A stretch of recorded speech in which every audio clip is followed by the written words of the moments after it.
SITREP World Briefing for May 16, 2026. The United States and Nigeria said their forces killed Abu Bilal al-Manuki in a joint operation in northeastern Nigeria, describing him as one of Islamic State's most senior figures. Nigerian President Bola Tinubu confirmed the strike and identified al-Manuki as the group's second-in-command globally. The operation marks a significant counterterrorism action in the Lake Chad Basin, where Islamic State West Africa Province has remained one of the region's most lethal insurgent networks. The announcements from Washington and Abuja highlighted how closely the two governments are coordinating against jihadist groups in Nigeria's northeast, an area that has endured years of violence from Islamic State and Boko Haram factions. Northeastern Nigeria remains strategically important because it borders Niger, Chad, and Cameroon, allowing militant groups to move fighters, weapons, and supplies across porous frontiers. By publicly framing al-Manuki as a global deputy within Islamic State, both governments signaled that the operation was intended not only to disrupt attacks in Nigeria, but also to demonstrate pressure on the wider transnational organization. Israel said it targeted Izz-al-Din al-Haddad, the head of Hamas's military wing in Gaza, in an airstrike on Gaza City. Israeli officials cast al-Haddad as a top Hamas commander and one of the key figures behind the October 7th attack. But the immediate outcome of the strike remained disputed, with Israeli accounts indicating he had been killed while other reports said it was not yet clear whether he died or was wounded. Hamas did not immediately confirm his fate. The strike in Gaza City highlighted Israel's continued focus on targeting Hamas's senior command structure in the enclave. Gaza City carries particular military and political weight because it has long served as a central urban base for Hamas leadership, command networks, and tunnel infrastructure. If al-Haddad was in fact killed, it would represent one of Israel's highest-profile operations against Hamas leadership since the war began. If not, the attack still signaled that Israel believes he remains a central operational target in the territory. Israel and Lebanon agreed to extend their ceasefire by 45 days after U.S.-mediated talks in Washington, with the U.S. State Department announcing the arrangement before the existing truce was due to expire. The extension keeps in place a fragile halt in major hostilities between Israel and Hezbollah, and it pairs the new deadline with plans for broader talks on a political settlement. The extension did not stop violence on the ground. Within hours of the announcement, Israel carried out new strikes in southern Lebanon, and Lebanese authorities said 6 people were killed.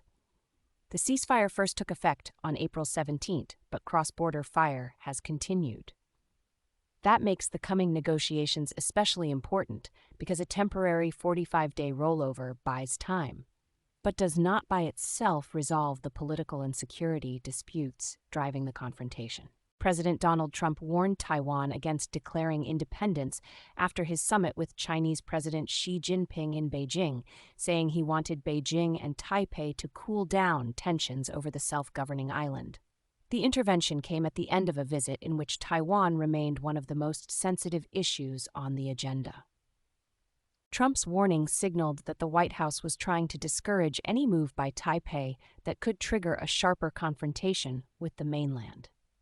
Taiwan's political status has remained one of the most dangerous questions in U.S.-China relations for decades because Beijing claims the island as part of China, while Taiwan governs itself with its own military, elections, and institutions. Donald Trump and Xi Jinping concluded a 2-day summit in Beijing, with both sides describing the meetings in positive terms, but with few concrete agreements publicly confirmed. The summit's limited results were especially notable because Washington and Beijing entered the talks with major disputes still hanging over trade, technology, Taiwan, and other strategic issues. China did not appear to give ground on key flashpoints, and investors were left disappointed by the lack of breakthroughs.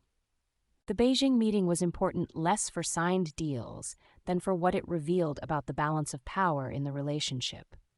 Both presidents wanted to project stability, but neither showed a willingness to make the kind of concessions that would change the trajectory of bilateral friction.